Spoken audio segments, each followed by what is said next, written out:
Welcome to Sleepover Cinema, where we analyze the films that created the collective unconscious of those who would fully endorse a Legally Blonde spinoff where it's just Jennifer Coolidge as Paulette going on zany adventures with her dog, Rufus.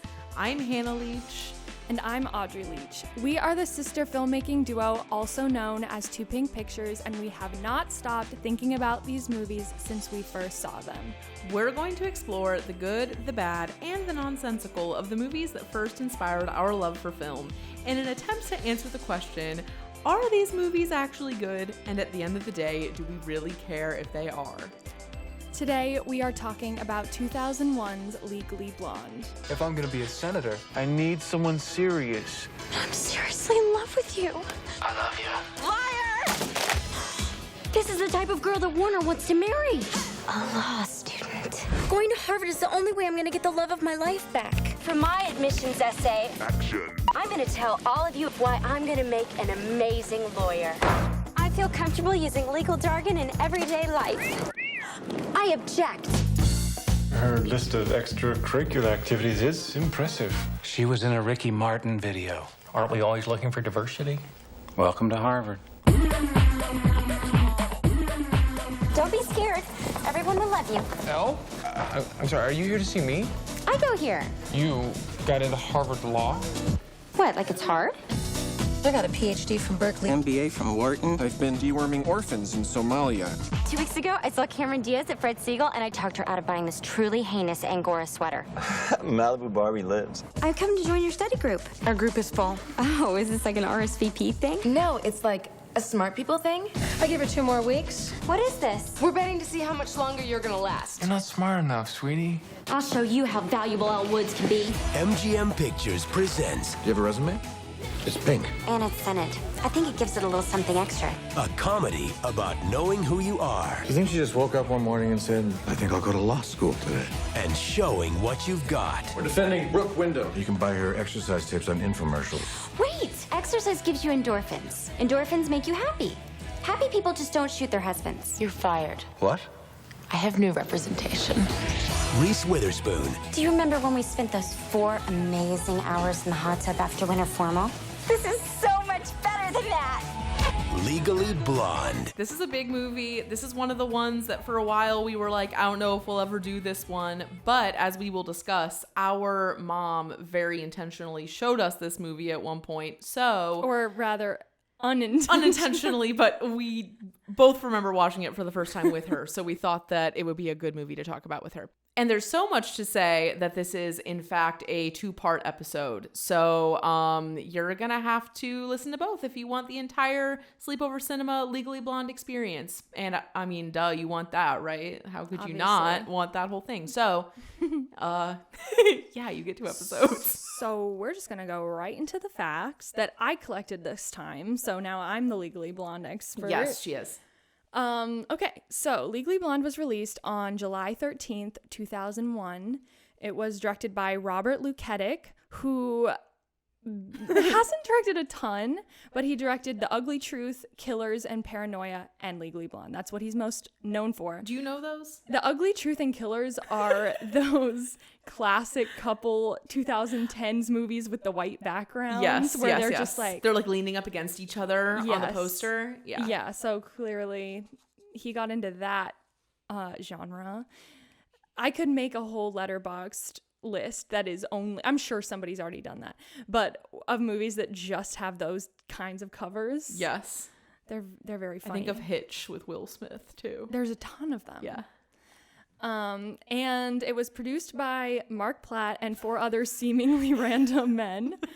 And I say they're random because I looked at what they have produced and it was all like war movies and like G.I. Joe type stuff. And I was like, confused. That is but weird. Mark Platt seems like the main producer, and he has produced La La Land, Bridge of Spies, Girl on the Train, and Trial of the Chicago 7. So a lot of big movies with recent success. And do you want to talk about? Yeah, Karen. Yeah. Our good friend Karen. Okay, so the screenplay for Legally Blonde was written by Karen McCullough, and you have heard us invoke her name many times, but was it just Karen or was it Karen and Kristen? It's Karen and Kirsten. Oh, Kirsten, I'm seeing it. Okay. And then Amanda wrote the book that it's based on. Okay, so we have Karen and Kirsten. They are the writing duo that wrote Ella Enchanted, The House Bunny, 10 Things I Hate About You, the movie and the show, The Ugly Truth, She's the Man. They have the job we want, basically. Yeah. Their power as a duo is pretty much unmatched, especially in our genre. So shout out to Kirsten and Karen as always. And then the novel was written by Amanda Brown, who has written almost nothing except for Legally Blonde 1 and 2.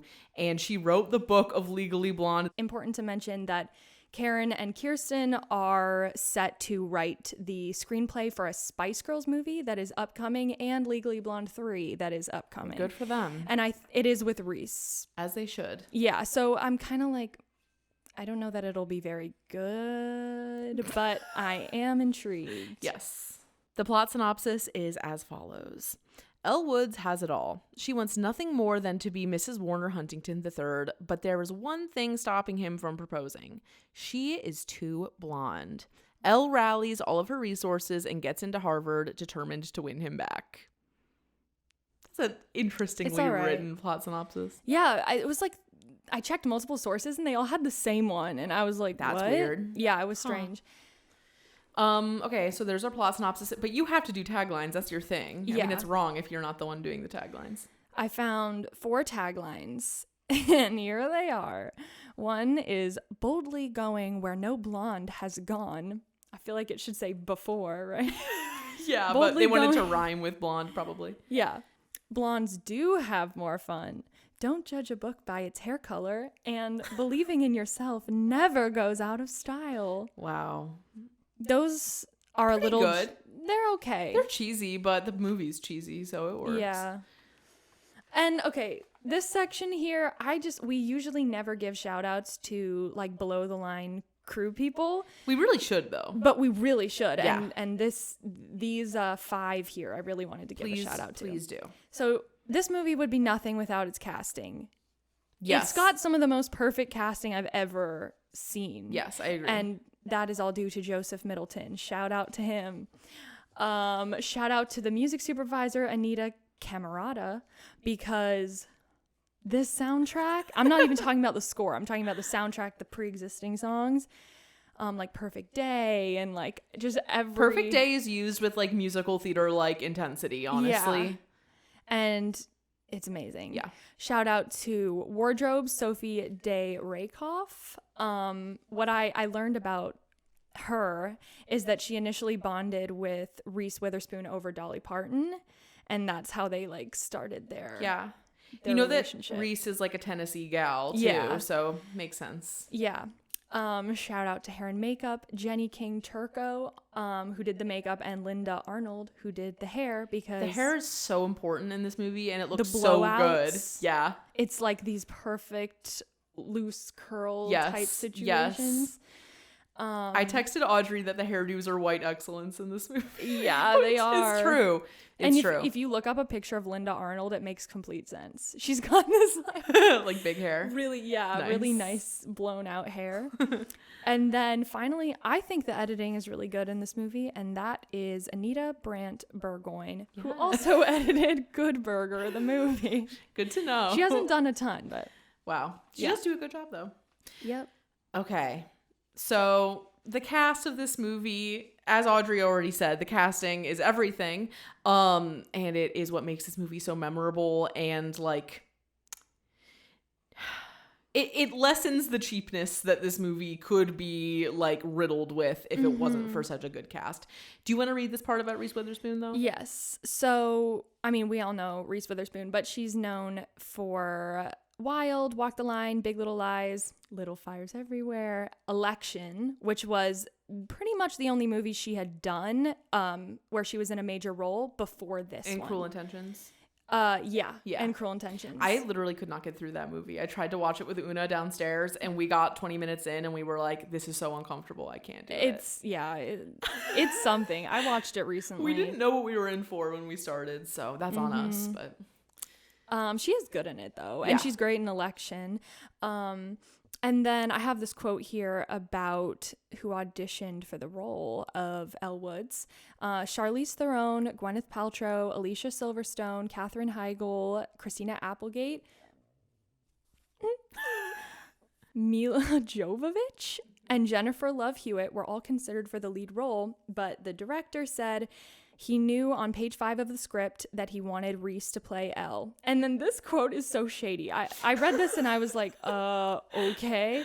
He said, I wanted someone with gravitas and brains. There had to be more behind the face, and Reese just fits the bill. Despite Luketic's enthusiasm for Witherspoon to be cast as the lead, MGM wasn't convinced. I thought that was interesting. It makes sense, though, when you bring into consideration the little tidbit that you have later on in here about what the movie's original pitch was versus what it turned out to be. So maybe put a pin in that quote about what the director thought versus what MGM thought, and we will return to that. As for the rest of the cast, I was like, this is so star-studded. We don't have the time to go into their best, most known films, but do you want to just list them? Yeah. So as Emmett, Elle's only kind of needed love interest, we have Luke Wilson. We have Jennifer Coolidge as Paulette, who I have now realized is just like I am represented by her, is what I feel like. Selma Blair is Vivian. Matthew Davis is Warner. Holland Taylor is Professor Stromwell. Victor Garber, our favorite man of the screen, maybe beside from Jack Black, is Professor Callahan. Allie Larder is Brooke Wyndham. Jessica Caulfield is Margot. Elena Ubach is Serena. Linda Cardellini, also an icon, is Chutney. And Raquel Welch plays Mrs. Wyndham Vandermark. So, really, icons on icons on icons. You could not ask for more with that cast, except maybe diversity. But other than that, you really can't get better for any of those parts. Mm-hmm. Now the numbers, Audrey. Yeah. So the budget for Legally Blonde was $18 million. The box office opening weekend was $20 million. And this movie ended up being a sleeper hit for MGM. Like, it did okay at first, and then as time went on, I think it was kind of like a word of mouth thing. And so the overall worldwide gross is $141.7 million. So clearly dollars. They made up for it with time. Yes, they did. And it has been, we are not going to go into the musical or anything, but it has been adapted and just it was also stretched. A reality show before it was a musical, because there was The Hunt for Elle Woods on MTV, and that was a whole thing. It's been stretched in every direction. I personally think that like any sense of like deeper appreciation of these movies gets obliterated when it gets turned into a musical, except perhaps with the exception of Heathers, because it was off Broadway and it wasn't like the most high budget thing in the world, but like when it gets so generic, it gets like watered down so much that it can be like a Broadway property. Like that's when you know. I don't like it when this happens. So the critic opinions. Again, this movie came out in 2001, so keep that in mind when you're thinking about all this. But the critic consensus on Rotten Tomatoes, with a 70% critic score in general, which is like pretty good for a movie like this, the critic consensus was, though the material is predictable and formulaic, Reese Witherspoon's funny, nuanced performance makes this movie better than it would have been otherwise. Which reminds me a lot of what they said for 13 Going on 30. Yeah, same thing. And then we have a couple reviews here. The first one says, the movie is a lot like 1995's Clueless, which was also totally cute, in that it has a brain and a heart. And like its heroine, it's a lot smarter than it looks. Interesting. I'm wondering the gender of that reviewer. But we don't know, so that's fine. I think they're all men. Okay, as they tend to be. Yeah. The next one, funny, enjoyable, and above all, relaxing. You won't need much brain power, but you'll certainly have fun. That's not wrong. Yeah, these first two are positive, and then the third one is like pretty much the only negative opinion that critics had. Okay. So then this last one is, Legally Blonde is a career misstep for a talented actress capable of creating much more complex characters. There's like a whole like stew of tropes that they're playing on in this movie that have become irrelevant so quickly to people that are now in 2021 that it's like kind of even hard to understand what exactly they're commenting on. Yeah. But that's why I think having Mom join us will be helpful, because I think that she has a little bit more perspective on like the blonde bimbo of 2000 as like a cultural thing more than we do. So we will come back to that. Now for the audience opinions. There was a 72% audience score. The reviews were generally all very positive, but like very positive. Yes. Like, it was hard for me to find negative ones. But she did find a negative one from Danielle R. I like fluffy movies, but this is too much. All fluff, no substance. I don't understand why critics or viewers are so into this. It's sexist, shallow, and plays on stereotypes all over the place. And it's honestly not even remotely funny. It's formulaic and bland. I just don't get the draw. It's like the whole world decided at once to give this movie a pardon. Also, the bend and snap is straight up ridiculous. Seriously. If you want a movie about a shallow, lovable blonde, watch Clueless. Which, like... Oh, like, wait, so you like... How can you like... Literally, it's like apples and apples. How can you I like don't get Clueless it. and not like Legally Blonde? It's the same. I think they have a different quality to them. Yeah. But, you know, if you're in for Clueless, I'm not sure what... Maybe it has something to do with the age difference. And also the fact that this movie was probably marketed in a way where they were like, she's hot, and that's the point. Yeah. Whereas Clueless wasn't as much like that. And Clueless was a lot more indie. Yeah. Than Legally Blonde was. Yeah. So I wanted to explain a little bit about the development of Legally Blonde. And this is coming back to the point we were talking about earlier with the director wanting Reese to play the role. Yeah. So this is a quote about that. So Luketic explained that when the studio first greenlit the project, they weren't aware that the film would be structured as a progressively feel-good women's empowerment movie. Initially, they thought it was going to be much more wet t-shirts and boobs than it actually turned out to be. Yeah. Which... There are small traces of that in the movie. It has like certain like aesthetic moments that remind me of Bring It On in that sense, where it feels like the camera is being really creepy. But a lot of the camera being creepy in Legally Blonde is like intentional. Like it's a comment on the gays more than actually being the gays. Yeah. Not the gays. Yeah, I was like, not the gays. The gays would never. The GAYS or the GAZE. But yeah, like this quote earlier about the director saying that there needed to be something beyond the face to like pull it off. Yeah. I think that this is kind of what they were referring to. Such mixed messages going on. Yes. With all that. It's like you need to be beautiful, but you need to have more behind the face, but you can't just being pretty is not enough. Yeah, it's like, wait, so what do you want? Do you want the wet t-shirt movie, or what do you want? Yeah, well, this movie is also perfectly straddling the second wave and third wave feminism movements in a lot of ways, which we'll probably come back to later. Yeah. And then I have this quote from Reese, which I thought was interesting about not judging her character. So do you want to read that? Yeah. So this is Reese. I wish I could do an impression of her, but I'm not going to make you all sit through that. A lot of your first instinct is to discount women who put a lot of effort into their looks as maybe not serious about their job or maybe not serious about their relationships.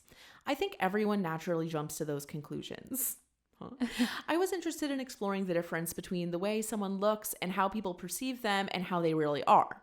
I'm not necessarily perky and bubbly all the time, so it's been a lot of effort to stay up, and the amount of care and energy she puts into a lot of things has really been a challenge for me, and trying to convey that lightness all the time is hard work. And this quote is from the time it was released. So the way that she's navigating this to the press is like really like specific, like it feels awkward. It's like, what does that mean? It feels like she doesn't entirely know what to say about it. It's like she's just playing a character. Yeah, like, and she's just doing her job. And there was this whole thing about like her going to meet a bunch of sorority girls for research and stuff. Really? Yeah.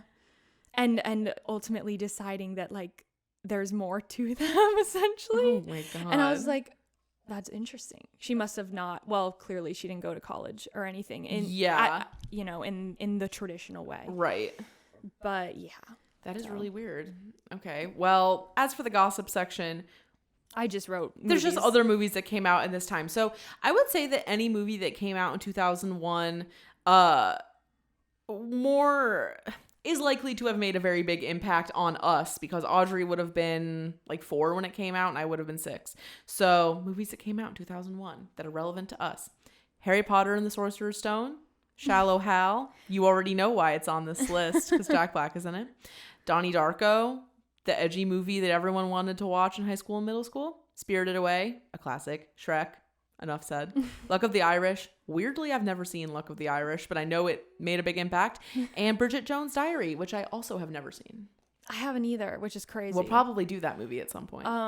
Luck of the Irish also, by the way, fun fact, it is set, it's not set in Ohio, but they're from Ohio, which is funny. And the whole thing of that movie is like hiding their heritage, because it's like Heritage Day at school, and the kid is like, what is our heritage? What is our heritage? And the parents won't tell him. It's because they're secretly leprechauns. What? So all he says is, we're from Cleveland.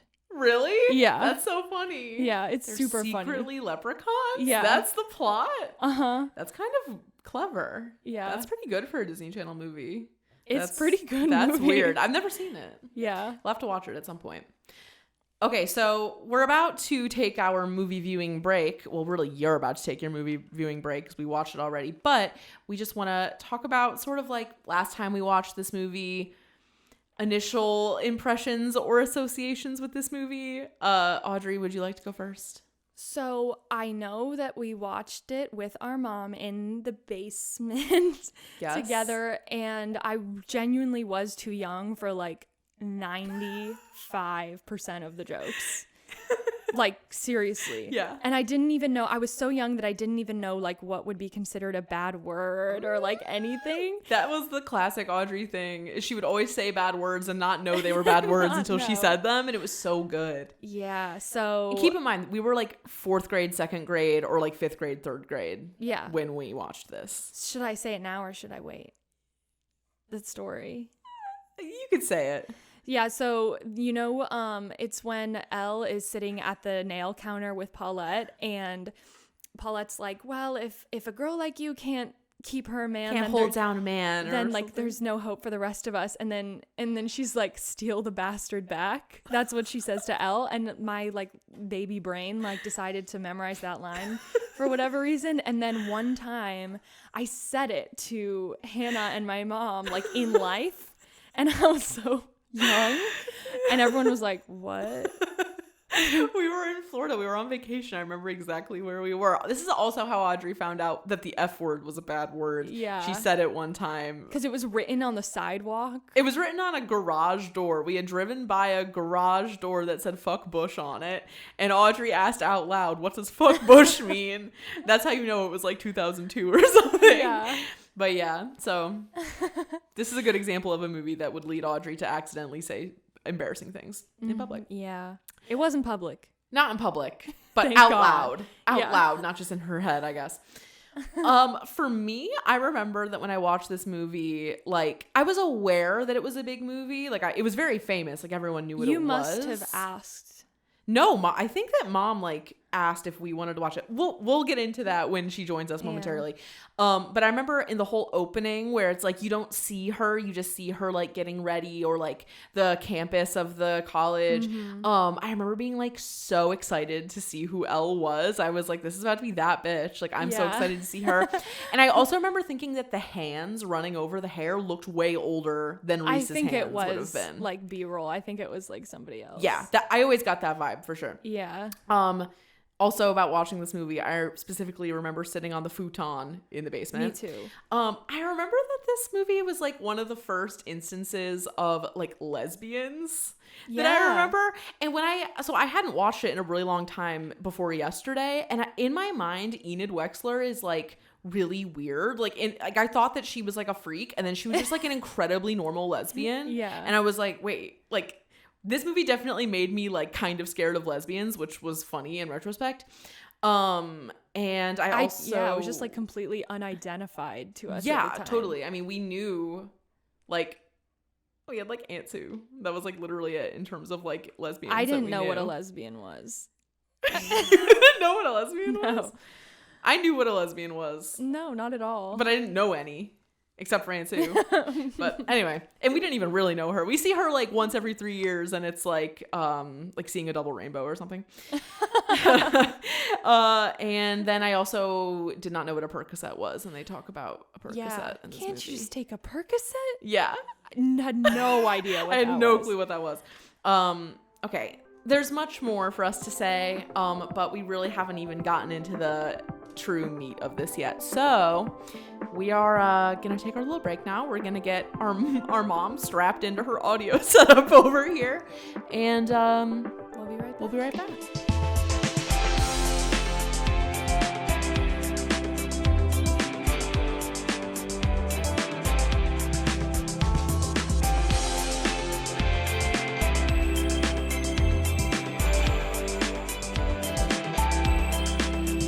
Okay, everybody, we are back.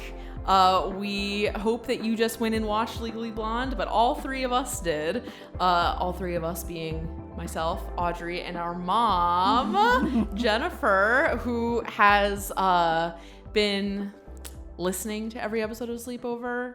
She's been silent. Silent. We have been invoking her name and her choices many times on this show, and we figured what better way to end season 2 than by having Mom here. So, hello, daughters.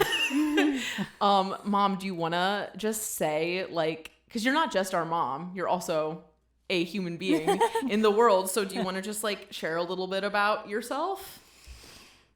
Well, that's a broad question, but first and foremost, am your mom. But before that, I had my career as a graphic designer. I was a designer during your childhood, yes, and sort of morphed into a career of teaching art for a very short while. And then I decided I didn't want to do that and became full-time printmaker artist and maintain a studio practice and continue to be your mother. And all those things can be true at the same time. Cool. So, Mom watched Legally Blonde, and that is because we watched that movie together back in like 2004, probably. And we're going to do the normal thing we do. We're going to do our good, bad, problematic, notable. But we also have many questions for Mom that have come up over the course of Sleepover Cinema. So we are going to give her what were we saying? We were saying like Jen takes the stand. stand. Right, exactly. And I was going to come back to that because it's a movie about cross-examination. So it's perfect. But we're not coming for Mom. You know why else it's perfect? Legally Blonde has a lot of manicure scenes, a lot of nail salon scenes, and we just got our nails done. Yes, because Mom is showing her manicure to the video viewers. We are very rarely all in the same place, and Audrey's been home for a week. So we had to make a moment of it. So with all that established, do you have something to say? No. Okay. With all of that established, why don't we get into the things that we enjoyed about Legally Blonde? Compliments, good takeaways. Obviously, this movie is a classic for a reason, so there are many nice things to say. But were there any like big ones that stood out to us? Well, one of the things that I really appreciated, even through the opening credits, first of all, the opening credits are great. Yes. It's got even like a Napoleon Dynamite thing going on, or Nacho Libre, like that style. Yeah. I love when opening credits are specific kind of like portraits, like almost. Vignettes. Yeah, like vignettes. It's like her nails and, painting her nails or like brushing her hair. I love those types of credits. But what I was appreciating is that a lot of the below the line crew, meaning not the main roles, so not director, not producer, not writer, are women. Yeah. And that this is back in 2000-ish. So that's great. Yeah. I'm glad they use their brains a little bit on that one. I also love those kinds of openings because it's a really efficient way to like set up who the character is without saying anything. It's like classic showing versus telling. Yeah. Lots of showing, which is nice. Yeah. So we will bring up Napoleon Dynamite and Nacho Libre as much as humanly possible. Yes. So that was one good thing. I thought that the screenplay was really funny. Like, there were 3 lines in particular, actually 4 that I wrote down. I bet we have some of the same ones, maybe. When they're at dinner and Elle Woods goes, he's like, I want to talk about our future. And she's like, and I am fully amenable to that discussion. It's like, she clearly is smart. Like, who else would say that? That's what's so funny. The whole time they're like, she's so stupid, but like, she never. Who else would say fully amenable? She's the leader of her sorority. Everybody asks her all the questions. It's like, like, she knows what she's doing. She said amenable. Yes. Come on. I really loved it when she's in the salon and she's showing the random lady Warner's brother's fiance. Oh, and she's like, I was like, I need to be like her. And the lady's like, what, practically deformed? Like, that I loved. That's something I didn't get as a kid that I do get now. I thought that was very funny. I love it when Paulette is describing the downfall of her life. And I was like, that's so sad. And she's like, yeah, it happens every day. Happens every day. That was great. And then the line where Emmett describes going to law school as a lapse in judgment. I loved that too. Yeah, a lot of that humor, sarcasm just went right over my head. Yeah, I didn't really notice it either. As a kid? As a kid. One of my favorite lines is when what's her name, Enid? Enid Wexler, lesbian icon. When Enid is like, and last summer I forget the exact words, but I wrote it down. Lesbians against drunk driving. She organized like the march of lesbians against drunk driving. Yeah. And the leader's like, cool. He's like, right on. It's so funny. I loved that too. Did you have any specific good things that you liked? Oh, gosh. No. I liked the scene when they went to retrieve Jennifer Coolidge's dog. That was a good scene. I enjoyed that quite a bit. Yeah, how Elle just took over and yeah. You just want to see Paulette get a win, you know? And she does. And she does. Yeah, with Elle's help. Yes, exactly. Mm-hmm. It's her first time she wields her abilities for good beyond just her sorority or herself. Yeah, it's a good like benchmark for her character. Yeah. She was basically just making up. She's not making it up, but she kind of is because she knows the guy is stupid. Yeah, so it doesn't matter. So what she's she like, says. we need to divide the assets or whatever. Yeah. And he's like, what? She just used the three words she just learned to lay them flat, and she learned the power of a few words. Yes. And she had already sort of separated herself from. Had she from liking that guy yet, or was that maybe still happening? It was like on the way out, kind of. Yeah. Yeah. Mm-hmm. I also learned what liposuction is because of this movie. Do you remember? I think you probably had to explain what liposuction was, because you know when the trainer is like, she can't reveal her alibi because she was getting liposuction, and she's a trainer, so it's like her reputation goes down the drain if she reveals that she got liposuction, and that's why she can't say her alibi. Yeah, we didn't know what liposuction was. No, but this honestly was so long ago, and you guys were so young that it's like, I can't remember the details of whether I described liposuction or not. I'm probably did. I'm sure you. I was gonna say I'm sure you didn't. I feel like if we were like, Mom, what's liposuction? She wouldn't be like, I'm not telling you, because it's not that scandalous. I would tell you for sure, but if you would have even registered that. I would have been too young. Maybe you asked. I would have been too young to even know. I feel like this is how I learned what it is. Yeah. I also really enjoyed in the courtroom scene when they expose Enrique for being gay. And it doesn't make any sense that it works, but when the boyfriend's like, you bitch, like that made me laugh out loud. Like that was my favorite part, kind of. Yeah. I just thought that was really funny. The jury's out about, no pun intended, about whether the gay representation, the gay men representation is problematic. If you think Enrique is problematic, let us know, because we are not in the position to be able to really make a statement on that. Okay, so let's talk about the things that are bad now, or that were worse than we recalled. First thing, they seem like they're 30. It seems like everyone is 30 in this movie. It does not seem like Reese Witherspoon is a college senior. She has it together way too much. I kind of wish that she was like I feel like if this movie was made now, she would be like an influencer. She wouldn't be like a sorority president. Or she might be both. I mean, those people really exist. Well, for sure, but they all just seem like they're way older than 22. Yeah, but at least it's set senior in college and not high school or something, just, That's true. That's true. I don't know. It could be way worse, especially compared to now, what they do now. Yeah, that's true. Okay. And then my second thing was when Elle shows up, I'm getting very micro, but when Elle shows up to Harvard and you hear the background voice being like, "Where's the beach? Hey, Alpha Barbie, where's the beach?" It reminded me of Princess Diaries when the guy, like there's all the bad like background actors talking. Bad. Or why just don't you pull up your royal carriage and get us out of here? When they crash on the trolley, it reminded me of that. There's too much. When the ADR is too upfront, it can be awkward. It's funny. I agree. The exchange when Elle and Emmett meet for the first time, and Elle's like, "I'm really glad I met you," and his response is, "Hey." He just goes, "Hey." That's very Luke Wilson. I know. I was like, what? I bet that line wasn't written. I bet he just said that. It's just kind of what happened. It was so awkward though. I thought that was really funny. Did you notice that in a lot of the cuts of the scenes where they're in that courtyard that it was raining? I have noticed that before. You can see it in like the blacks that they like tried to like correct out the rain, but you can tell that it's raining lightly. And I never noticed that until this time.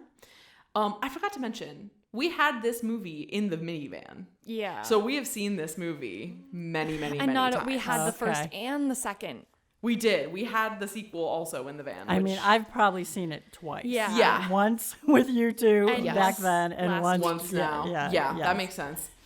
I really thought that it was lazy of the screenplay that in class constantly they were picking Viv and then Elle, or Elle and then Vivian. Like, it was very like, it just felt very convenient that they were always put against each other. It made me sad that the more serious Elle got, the flatter her hair got. Like, her hair like told a story too, and like it was good storytelling. But in my heart, I was like, I wish her hair was still big and shiny and good. It never looked bad, but like she got more and more like tightly pulled back until the end. Then it's all in the out. courtroom scene. She was pretty fabulous. It's big in the that, court. Well, that's because she's like, I've decided to lean into my truth, and she like lets it out. But like, especially some of the classroom scenes when she's like trying to buckle down. Yeah, she has like a really. You're saying it purely for aesthetic reasons. Character-wise, it makes sense. Character-wise, it's great. It just made me sad because when her hair is out, it looks so good. I hate that Victor Garber is creepy in this movie.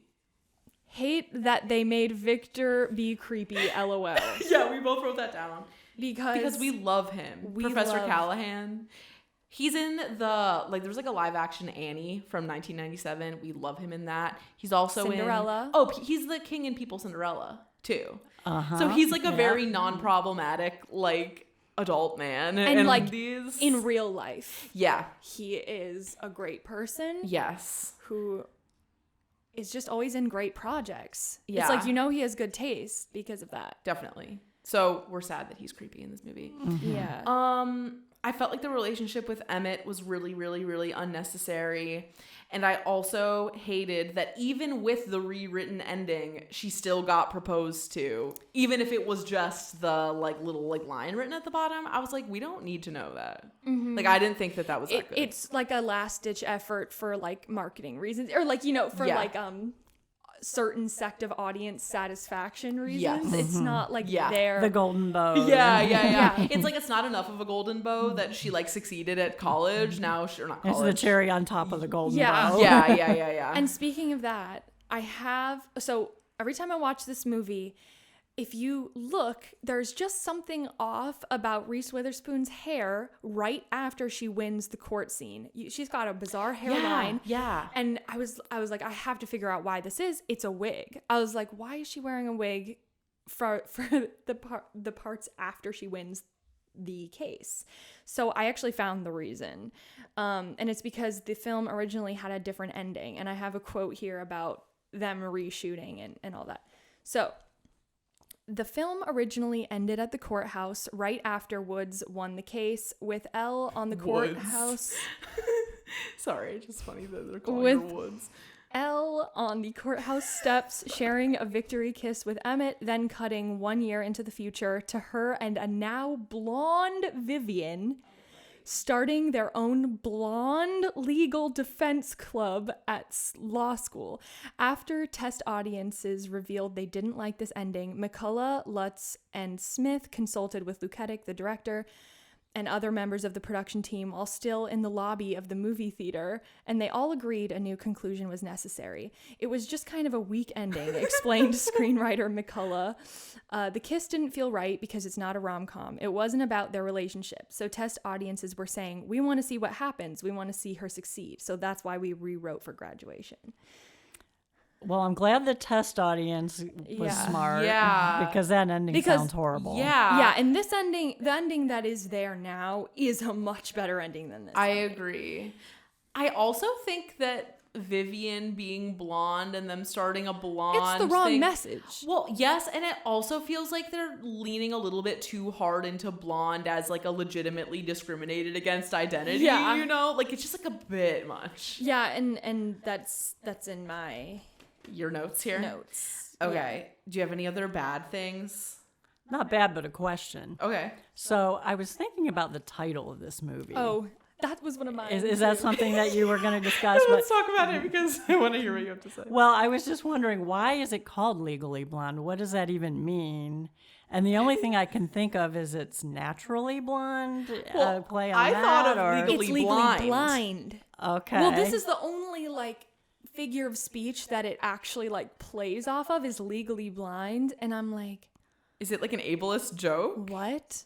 Like, I don't think that is actually what they're going for, but it doesn't. How else would you think of that? I think that it is supposed to be a play on Legally Blind because they're like, she's blind because she's blonde, so she's stupid. It's like, or naturally blonde. Because that was a thing. Yeah, just- you know, but Yeah, like, that's true. You The know, only like, thing- oh, I'm a natural blonde. That's true. That's a you good know? point, actually. We don't know. It's I'm very not- curious. yeah, just like naturally and legally, it's just they're both adverbs. That's the only thing that relates them. But being a natural blonde, because being blonde was more of a thing back then too. Mm-hmm. Like it was more in style to be like blonde. yeah, Many questions. many questions about that. That's a good question. That's a good point. I don't know the answer. Yeah, it's hard to say. Yeah. Yeah. One thing that I thought was just worse now, and these types of things happen a lot in this genre of movies we're talking about. The conflict with Vivian, where she briefly thinks that Reese is sleeping with Callahan. Yeah. It's like, if you had watched for 2 more seconds, you would have known that wasn't the case. And also, why would you assume that's the case? And the whole time she's like, Callahan's a pig, ha ha ha. And then she goes and she sees him being a pig and she assumes it's Elle's fault. Yeah, so I was like, that just doesn't align with her character. Yeah, I to that agree. It does point. not align. Do you want to? I would like to pick up my Just packet. do Okay. Any other bad things? I mean, I have one. Yeah, please. Just the beginning of the plot where her whole motivation to go to Harvard was to get this guy to marry her. That bothered me. I mean, I would like, especially as a mom watching it with her kids or daughters, like, couldn't she be motivated for some other reason than It's that? like the crux of the film. Unfortunately, I it's the know. point of the movie. I know it is, but Yeah. In the end, though. Yeah, in the end, it turns out fine. Yeah. But, you know, the motivation could have been maybe just a little bit different. But yeah, I know that's what the movie's about. It could have even been like, he thinks I'm stupid. I'm going to prove that I'm smart by doing better than him at law school instead of I'm going to go there and try to get him to like me. Mm-hmm. Yeah. Like that would have been like a slightly altered version. yeah. Which would have been a little more, I would have But liked if it she better. does, Yeah. if they do that, she has less far to go as a character. They're setting her closer to that end, you know, and they really wanted to go that full. Yeah, it's that full arc. like if it had been altered, it would have been the growth would have been about her learning to not be vengeful, Yeah. versus her learning that she can be Invalid. herself on her own and be valid. There was one other thing I was thinking of relative to that, Mm-hmm. and it was that Like during the whole movie, except a little blurb right at the beginning, I'm thinking, where are her parents? You know, because I'm a parent, so like, why is she all through this college and the parents aren't there? But there is a little blurb at the beginning where she's in the swimming pool, and the parents are like, why would you want to go to Harvard? You're beautiful. Yeah, you're beautiful, and you're a pageant queen or something like that. You got first runner-up at Miss Hawaiian Tropics. Right. Why are you throwing that away? Right. So I was like, well, that if there's any excuse for her, that would be it. That her parents are like they encouraging believe her to be shallow. That's right. So funny. Yes. Yeah. And that's another good point too, because it does sort of drive home, at least for me, a little bit more why it feels like she's so much older than she is. Because like if it was us and we were straight out of college, like you and Dad would have been like a significant like part in us making a decision to go to grad school or something like that. And that's why it feels like she's like a 30-year-old, because it's less about But I think too, like obviously they're very, very rich. She's done whatever she's wanted for her life. She does what she wants. I think it could be that situation of like, I'm going to law school, I know you'll pay, you know, like she doesn't have to make it a huge decision because she just does what she wants in life. Really so funny. it's like a simple whim. Like for her in the beginning, she's like, yeah, I'm gonna go to law school. Yeah, and everyone treats it that way. They're like, oh, like Barbie's gonna wake up and be an astronaut today. It's like that sort of thing. Yeah. Although I did like her utter confidence in herself. That was good. Yes, I agree. That's one of the fun things about this movie for sure. Do you have any other bad things? Do you have any other bad things? I don't think so. Okay, we could just move on to dated or whatever. Yeah. Okay. I don't have that many. Okay. Go ahead. So, as for the how well has it aged and all that, we already brought up the Enrique situation, which is one thing, but it's just funny how this movie makes a white skinny blonde girl the underdog. Yeah. And it's like, it's kind of like, have you ever seen that there's like a video, do you know who Madison Beer is? Yeah. There's that video. She's like a kind of relevant pop girl, but she looks like Megan Fox, basically. Think Megan Fox. Do you know who Megan Fox is? Okay. Yeah. And so people are constantly commenting on her looks, how beautiful she is, blah, blah, blah. And there's this video of her where she's like, basically like, it gets really exhausting. And she's completely serious. She's like, I'm plagued by being called beautiful. Literally. And it's kind of similar energy. Yeah. Like the lowest of the low moment where Reese is like, I should just give up because everybody sees me as beautiful and I should have just been a Victoria's Secret model. It's like, first of all, you're 4 feet tall. You're not gonna be a Victoria's Secret model. Yeah. But, you know, the idea. It's kind of a similar thing. Yeah. Where it's like, I think I felt worse. I felt worse for her as a kid than I do now. Yeah, well, I think that just like we've come so far culturally from the biggest butt of the joke being like a hot blonde woman. Yeah. Like we just are aware of real problems now. But like Elle as a symbol, we could get into that forever. I know a lot of people feel very like represented by her ideologically. Yeah. But there's lots of reasons that you can look up to her, but just as far as like within the story, it's like, why do we feel bad for her? Yeah. She just, it's kind of like we can feel bad for her, but not that bad, I guess. And I don't think we feel that bad, really. Yeah, I mean, it is a comedy at the end of the day. Yeah, it is. Yeah. It's pretty light. Yeah. Yeah. And they also, Paulette, like, randomly uses the R word. I know, I had written that down, too. That's, like, the only, like, blatantly thing that's just thing. like, well, that's aged out. Yeah. That's yeah, over. Yeah. You know how in the courtroom scene, when they're trying to prove that Enrique is gay, Reese or Elle goes, gay men know designers, straight men don't. I know. Like, we wrote down the same thing. Like, there's lots of, like, playing on tropes in this movie, but that's kind of the whole point. Like, the whole movie's about stereotypes. Yeah. So it's kind of like, where do you draw the line with that? Yeah. I also wrote that I had two kind of things. The first one was, like, I mean, it's not really problematic, but I think it's a really good example of like, you know how in her first classroom scene, it's the woman professor, it's what's her name? Stromwell. Yeah. Yes, recall. Holland Taylor. Yeah. She calls on Elle, and Elle hasn't done her reading, and then she calls on Viv. I keep calling her Viv. Yeah, Vivian. She's not called Viv in the movie. Calls on Vivian, and Vivian does it right.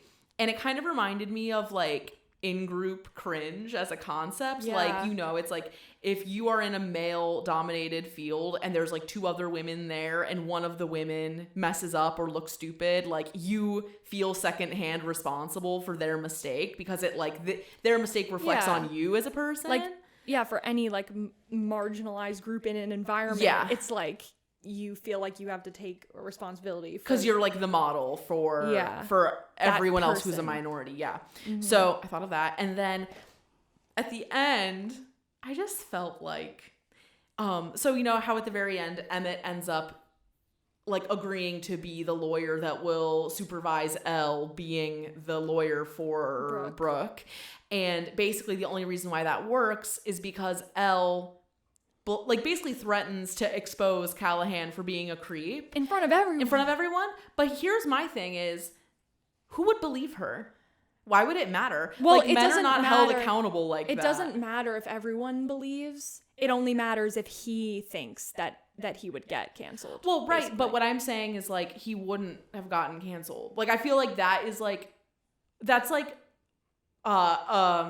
suspending disbelief for me that like her being like he was creepy towards me would like actually result in any sort of like actionable like damage for him. I was like, I don't think that. But would regardless, happen. he was fired. Yes, but you're not. I feel like you're not hearing me. No, I am. It's like the threat doesn't work because even he wouldn't believe that he would be canceled in the environment. Like he's like, it doesn't matter. Like the fact that you're saying that, it's like it doesn't matter because. And it probably wouldn't have in real life, but for the sake of moving the plot forward. Right, exactly. Like you choose to go along with it because it needs to, but in my mind I was like, I wish that men in 2000 were held accountable like that, like they barely are now. I have to say, though, that was one thing that I was glad. You guys wish that didn't happen in the movie because you like the actor. Yeah. But to me, I'm glad that was in there because especially during that time, but really any time. That's the kind of harassment that women went through, continue to go through, but even more than went through. So I was glad, even if it was just that little bit, I was glad it was in there. I'm glad it's there too. And it's the type of thing that subtly happens to women everywhere. And they're like, it doesn't really favor me to talk about this. Like it doesn't give me it's like an more advantage. trouble than it's worth. Yeah, and so that's why they know they can get away with it because it's like minor. There was no like assault committed, so it's not like worth the trouble. And I didn't wish it didn't happen. I was just like, it made me yearn for that level of actual accountability when I saw it. It's like unrealistic. And in our next episode, our next mini-sode perhaps, not really though, it'll just be a part 2. We will continue our discussion of Legally Blonde and ask our mom all the questions we have been dying to ask her since we started Sleepover Cinema and started reflecting on all the media we've consumed. So, join us next week for that installment, and we're really excited for you to hear it. See ya. You can find more from us at evergreenpodcast.com/sleepover-cinema and keep up with our latest creative projects at twopinkpictures.com. If you want to watch our show as well as listen, we're on YouTube too. Search Sleepover Cinema or go to the linktree in our Instagram bio. We're on Instagram and Twitter at twopinkpictures and would love to hear from you there. We're also on TikTok at Sleepover Cinema, and that's really where the party is at. And if you like the show, if it brings back evocative memories of childhood or tweendom or babysitting, share the episode with a few friends. Leave us an iTunes review telling us what movie you'd like to see us cover next, and leave us a review if you like the show, and if you don't. Sleepover Cinema is a production of Evergreen Podcasts, produced, edited, and engineered by us, Hannah and Audrey Leach. Sleepover Cinema is mixed by Sean Rule Hoffman with theme music by Josh Perlman Hall. Special thanks to executive producers Michael D'Aloia and David Moss. We'll chat again soon.